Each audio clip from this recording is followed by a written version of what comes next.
Be me, Greg, 33 sound engineer at a recording studio. Not some huge label place, just a solid mid-sized studio where bands and solo artists come to record. Been doing this for about 8 years. Now, love it, genuinely love it. There's something about sitting behind the board, adjusting levels, getting a mix just right, the kind of job where you can disappear into the work for hours and not even notice. Married to my wife for 4 years. At this point, met her when she was 26 and I was 28. She was working at a non-profit back then, some community outreach thing, sweet, funny, had opinions but wasn't aggressive about them. We clicked fast, moved in together after about a year, got married a year after that. First 2 years of marriage were solid. We had our arguments like any couple, but nothing crazy. She'd vent about work. I'd listen. I'd come home tired from a long session. She'd let me decompress normal stuff. Things started shifting somewhere around year 3, hard to pinpoint exactly when it began. She changed jobs, moved to a different nonprofit. This one was more focused on what she called social justice initiatives.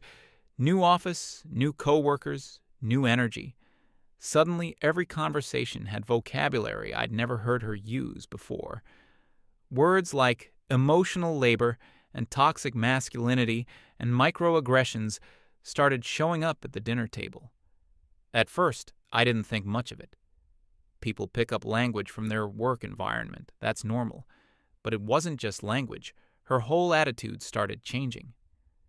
She got into these podcasts, all about modern feminism and dismantling patriarchal structures. Every night she'd have earbuds in. Listening to some episode about how men are socialized to dominate, she'd pause them sometimes to tell me about whatever point they were making. Once she stopped mid-episode to inform me that the way I loaded the dishwasher was actually a form of learned helplessness designed to make her redo it. I just load the dishwasher the way I've always loaded it. Apparently that was political. Now started buying books too. Our bookshelf went from random novels and cookbooks to titles about male privilege and gender dynamics. Again, I figured it was a phase. Everyone goes through phases where they get really into something. Maybe she'd mellow out. After a while, she did not mellow out. The new coworkers became her new friend group. One in particular became her closest friend. This woman was intense every time she came over. The conversation turned into a seminar about everything wrong with men. I'd be sitting right there and they'd talk about how men are conditioned to be emotionally unavailable, or how men weaponize silence, or how the patriarchy has made it impossible for women to have equal partnerships. I'd just sit there eating my food, not saying anything because, what do you even say to that? If I agreed, it felt dishonest. If I disagreed, I was proving their points, so I just kind of existed in the room and waited for the topic to change. It never did. My wife started applying all this stuff directly to our relationship. Little comments at first. Like, if I forgot to text her back within an hour, she'd say I was demonstrating that her time wasn't valuable to me. Or if I sighed during an argument, she'd say I was using nonverbal cues to dismiss her emotions. I remember one night she asked me what I thought about some article. She'd read something about how men use logic as a weapon against women's feelings. I said I thought it was a bit extreme. She stared at me like I'd insulted her. Entire worldview. Told me I was displaying exactly the kind of defensiveness the article was describing, so I dropped it. Learned pretty quickly that disagreeing wasn't really an option anymore. Then came the list. I got home from the studio one evening, later than usual because we'd been working on this album that was behind schedule. She was sitting at the kitchen table with a piece of paper in front of her, told me to sit down because we needed to talk about our communication dynamics. Her exact words. She slid the paper across the table. It had a title at the top, Boundaries for Healthy Communication. Underneath were rules, actual numbered rules for how I was allowed to speak to her. Rule 1. Don't interrupt her, ever, even if there is a pause in her sentence, because women are socialized to pause, and men are socialized to fill those pauses as a dominance tactic. Rule 2. Never say calm down or relax, because that's gaslighting rule. 3. Don't explain things to her that she didn't ask to have explained, because that's mansplaining rule 4. Don't raise my voice for any reason. Any volume increase is aggression. Rule 5. Don't change the subject when she's expressing her feelings, because that's deflection, and it invalidates her emotional experience. I sat there reading this list, and I felt something heavy settle in my chest. Not anger, exactly. More like confusion, mixed with sadness. This was my wife, the woman I'd married, built a life with, and she'd written up a contract for how I was allowed to talk. But I looked at the rules individually and thought, okay, some of these aren't unreasonable on their own. Don't interrupt, don't yell, don't dismiss feelings. Those are basic respect things. So maybe she had a point. Maybe I'd been doing some of this stuff without realizing it. I told her I'd try. She seemed satisfied, gave me this look like a teacher who'd finally gotten a difficult student to behave. The look should have told me everything I needed to know, but I ignored it. The first couple of weeks weren't terrible. I was more conscious of how I spoke, caught myself a few times about to jump in while she was talking, and held back, made an effort to just listen when she vented about work instead of offering solutions. It felt a little unnatural, but I figured I was adjusting. The problem was that the rules only applied to me. She interrupted me constantly, middle of my sentence. She'd just start talking over me like I wasn't even speaking, and when she got frustrated, her voice went up plenty. Not just a little, full-on yelling. Sometimes one night, I pointed this out very calmly, very carefully said something like, "Hey, I've been really working on the communication stuff, but I notice you still interrupt me and raise your voice sometimes, and I'm wondering if maybe we could both work on it?" She looked at me like I'd said something absurd, told me it wasn't the same thing when she interrupted. It was because she was passionate and engaged in the conversation. When I interrupted, it was a power move rooted in male socialization. When she raised her voice, she was expressing legitimate emotion. When I raised mine, it was intimidation, same behavior, completely different interpretations depending on who was doing it. I opened my mouth to respond, but honestly, I didn't even know where to start with that logic, so I just nodded and let it go. The list kept growing every few days. She'd add something new, couldn't say, "I'm tired too," when she complained about her day, because that was minimizing her experience. Couldn't offer solutions to her problems, just had to listen and validate, couldn't make jokes about feminism. Even lighthearted ones couldn't use sarcasm, because it was passive aggression, couldn't bring up anything about my own day until she was done talking about hers, because centering my experience was derailing. Couldn't use certain phrases like, "That's not what I meant," because that was tone policing in reverse, or something I lost track of the reasoning behind half of them. Every rule had some academic-sounding justification. She'd quote a podcast or reference some book, and I'd just nod, because arguing about any individual rule would trigger 3 more rules about how I was arguing wrong. Her friend came over for dinner one night. I was cooking, which I usually did because I actually enjoy it. They were at the table talking. At some point, I said something, can't even remember what it was. Probably just a casual comment about the food or something. My wife cut in and corrected me in front of her friend, said we'd agreed that I wouldn't phrase things that way. Her friend nodded approvingly and said something about how great it was that my wife was training me to be more mindful, training me like I was a dog, learning not to bark. I didn't respond, finished cooking, put the food on the table, ate my portion, then said I had to check on something in the other room. Sat on the edge of the bed and stared at the wall for about 20 minutes. Didn't feel angry, felt tired, just deeply, profoundly tired. There was this heaviness in my chest that wouldn't go away. Every conversation at home had become a minefield. I'd think about what I wanted to say, then run it through the filter of all the rules, then try to figure out if any of them applied, then decide if it was worth the risk of getting corrected. Most of the time, the answer was no. It wasn't worth it. started keeping things to myself, she'd ask how my day was, and I'd say fine. She'd ask what I thought about something, and I'd say, sounds good. Shorter answers, felt safer, less chance of stepping on a rule. I'd forgotten about. Then came the conversation that changed everything. I was at the studio working on a mix. One of the other engineers, a guy I'd worked with for years, noticed I was off, asked if everything was okay. I don't usually talk about personal stuff at work, but something made me open up a little. Told him, the basics. Wife has all these rules about how I can talk. Anything I say gets analyzed and corrected. Feel like I'm walking on eggshells at home. He listened, didn't say much while I was talking. Then, when I was done, he just looked at me and said one thing.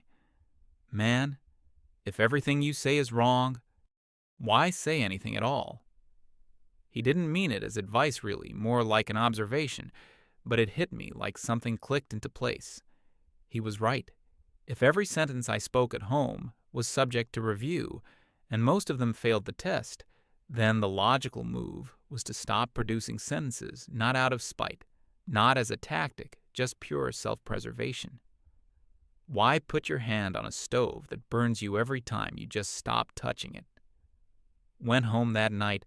My wife was in the kitchen, started telling me about some conflict at her office, how one of the male board members had been dismissive during a meeting. Normally I would have engaged, asked questions, maybe offered a thought. Instead, I just listened when she paused and looked at me for a response. I said, "That sounds rough." Nothing else. She waited for more. There was no more. I loaded the dishwasher and went to the living room next day. Same pattern. She talked. I gave short acknowledgments, yeah, and okay, and got it, and makes sense. No opinions, no questions, no jokes, no stories about my own day. Just the minimum words needed to not be rude. I wasn't doing it to punish her genuinely. It was more like a reflex that had developed. Speaking had become associated with correction and conflict. Silence was the only safe zone. So I lived in it. The first week went by, and honestly, I think she enjoyed it. Probably thought her communication rules had finally kicked in. Her husband was quiet, attentive. Not saying anything problematic. Mission accomplished the second week. She started to notice something was off. I wasn't asking about her day anymore. Wasn't commenting on dinner. Wasn't suggesting we watch something together or go anywhere on the weekend. Wasn't laughing at her stories. Wasn't initiating any kind of conversation at all. She'd walk into the room and I'd acknowledge her with a nod and go back to whatever I was doing. Not cold. Exactly, just neutral, like a polite roommate you don't know very well. She started testing it, asked me what I wanted to do that weekend, whatever works for you. Asked my opinion on repainting the bedroom, your call. Asked if something was wrong, no, I'm good. Every answer was technically fine, polite, cooperative, agreeable, and completely empty. By the third week, she was getting agitated. I could see it. She'd say something clearly designed to provoke a reaction, make a comment about how the studio must be more important to me than my marriage. Normally, that would have stung, and I would have defended myself. Instead, I just looked at her and said, "I'm sorry you feel that way." Then went back to reading. She tried picking fights, would bring up old arguments, things from years ago that we'd already resolved, brought up the time I forgot her birthday dinner reservation 2 years ago, brought up some comment I made about her mother once that she said was dismissive, dragged out every archived grievance she had stored away. I'd listen until she was done and say, okay, nothing else, no defense, no counterattack. No emotion, just okay. It was driving her insane. One night, I heard her on the phone with her friend in the other room. She was crying, saying I'd become like a wall, that I was punishing her with silence, that she felt more alone with me in the house than she would if I were gone.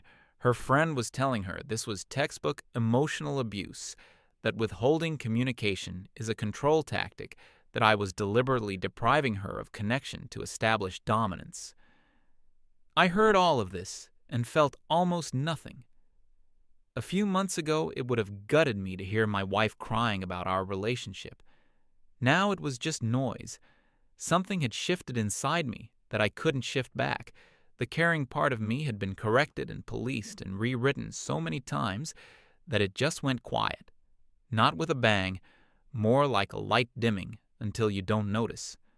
When it goes all the way out, the confrontation came a few days later. I got home from work, and she was sitting in the living room, clearly waiting for me. No TV on, no phone, just sitting there.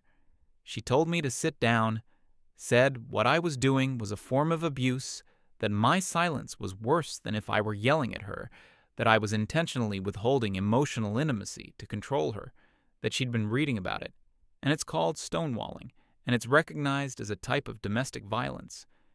She was dead serious. There were tears in her eyes, but her voice was hard. She'd rehearsed this. I let her finish. Didn't interrupt. Because that's still against the rules. When she was done, I took a second and then said something I'd been thinking for weeks, but never planned to say out loud. Told her she made the rules about how I could speak. Told her I followed every single one. Told her the safest way to never break any of them was to not speak much at all. Said I wasn't withholding anything, was just operating within the system. She designed, she exploded, said I was twisting everything around, said I was a manipulator, said I'd found a loophole to torment her, and I was using it deliberately, said I was worse than men who yell. Because at least with yelling, you know where you stand. I just sat there and took it when she was done. I said, okay, and stood up, grabbed a blanket and a pillow from the closet, slept on the couch that night. Actually slept pretty well better than I had in weeks, lying there in the dark, quiet living room, nobody analyzing my breathing pattern for signs of emotional unavailability, just silence real. Peaceful silence. Woke up the next morning before her made coffee, drank it standing in the kitchen, looking out the window. She came out eventually, eyes puffy, clearly hadn't slept well. Stood in the doorway for a minute, like she wanted to say something. I rinsed my mug, said, heading to work early, and left, didn't kiss her goodbye. Used to always kiss her goodbye, hadn't even thought about it. Until I was already in the car. Realized I didn't feel bad about it either, just felt like a thing that used to happen and didn't. Anymore, over the next few days, something shifted again. Not in the relationship. That was already gone, even if neither of us had admitted it. Yet the shift was in me. I started noticing how different I felt at the studio versus at home at work. I talked normally, cracked jokes with the other engineers, gave feedback to artists, sometimes blunt feedback, and they appreciated it because the job requires honesty, laughed, argued about music, debated whether analog warmth was real or just nostalgia. Normal human interaction. Then I'd drive home and feel my chest tighten as I got closer to our street. By the time I pulled into the driveway, my jaw was clenched. Walking through the front door felt like entering a courtroom where everything I said would be used against me, so I started staying late at the studio, not because of some other woman or anything dramatic like that, just because the studio was the one place where talking didn't come with consequences. I could say what I thought without someone pulling out a rule book. Started eating dinner at this place near the studio. 2 little burger spot that stayed open late. Sat at the counter by myself. Ate in peace. Scrolled my phone. Nobody asking me to justify my word choices over a plate of food. Sometimes one of the other engineers would join me, and we'd just talk about normal stuff, music, gear. Some artist who was being difficult in the booth conversations that didn't require a compliance checklist felt like breathing after being underwater. My wife noticed the late nights, accused me of avoiding her.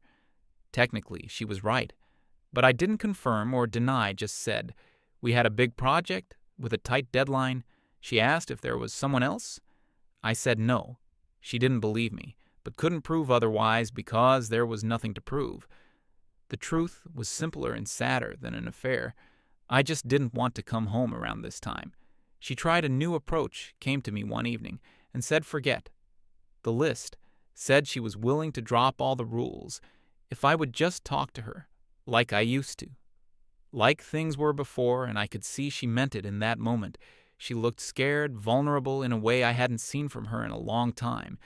There was a part of me deep down that wanted to respond to that, a part that remembered why I married her, but the bigger part of me, the part that had been conditioned over months of walking on eggshells, that part just looked at her and said, I am talking to you normally.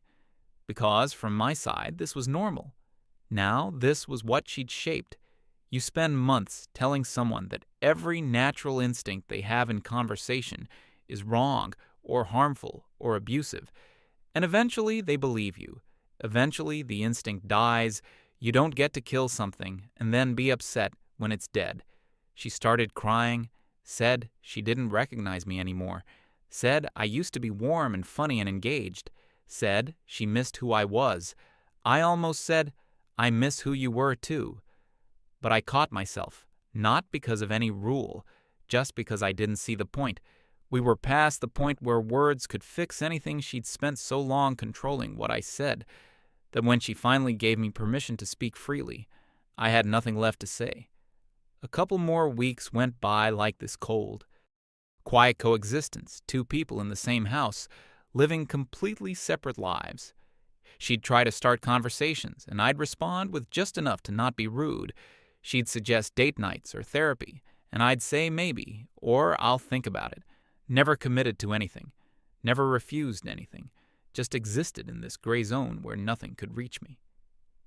Then, one evening, I came home and said, it didn't plan a speech, didn't sit her down for a talk, just walked in, set my bag down, and told her I'd filed for divorce, told her the papers were with my lawyer, and she'd be getting her copies soon. Her face went through about 5 emotions in 3 seconds: confusion, disbelief, anger, panic, and then this deep, raw hurt that almost got to me. Almost. She asked if this was a joke. I said no. She asked how I could do this without even trying to work things out. I told her I'd been trying for over a year, tried following her rules, tried being what she wanted, tried adjusting every part of how I communicated, did everything she asked, and it still wasn't enough. Then, when I finally gave her exactly what the rules demanded, which was essentially silence, that wasn't enough either. There was no version of me she'd accept. The man who talked was wrong, and the man who didn't talk was wrong. So the only option left was a man who wasn't there at all. She started bargaining, said we could go to couples therapy, said she'd delete the list, burn it, whatever I wanted, said she'd stop listening to the podcasts and distance herself from her friend, said she'd change. I told her I'd spent 4 years changing, and I was done. Those were pretty much the last real words I said to her as her husband. After that night, everything went through lawyers. She didn't take it well, kept calling my phone. Sometimes 5 or 6 times in a row, I never picked up texts, came flooding in 2 long paragraphs about how we could fix this, then angry messages about how I was abandoning her, then sad ones at 2 in the morning about how she couldn't sleep. I read a few of them early on, but stopped after a while. Nothing in them was going to change anything. She tried reaching out through mutual friends. Some of them called me to say she was a mess, and maybe I should talk to her. I told them I appreciated their concern, but all communication was going through my attorney. The mutual friends started picking sides. Most of them were originally her friends anyway, so they went with her. A couple of them sent me messages that were clearly drafted with her input, full of therapy language about accountability and emotional harm. One of them called me selfish for not even trying counseling. I didn't argue with any of them, just said thanks for reaching out and left it at that. A couple of the guys I knew from before the marriage reached out privately and said they understood, didn't make a big deal out of it, just said if I needed anything they were around. Those messages meant more than they probably knew. The divorce process itself was relatively straightforward, no kids, which made it simpler. The asset stuff took some negotiation, but nothing extreme. My lawyer handled everything, and I just signed where I needed to sign. During this whole process, she kept trying to create situations where we'd have to interact, wanted to discuss the division of stuff in person, instead of through lawyers, wanted to meet for coffee to talk like adults, wanted closure. She said I didn't give her any of it. Everything stayed through the attorneys after the papers were finalized. She showed up at the studio twice. Actually, first time I wasn't there. She waited for about an hour, according to the receptionist, and then left. Second time, I was walking out at the end of the day, and there she was, standing by the entrance. She looked like she hadn't slept in days. Red eyes, hair not done the way she usually kept it, wearing a jacket I'd given her a couple of years ago, whether the jacket was deliberate or not. I don't know. She started talking, immediately said she just needed 5 minutes, said she needed to understand why, said she deserved that much. At least. I looked at her for a second, and then walked past her to my car. Didn't say a word, didn't speed up or slow down, just walked at a normal pace, got in, started the engine.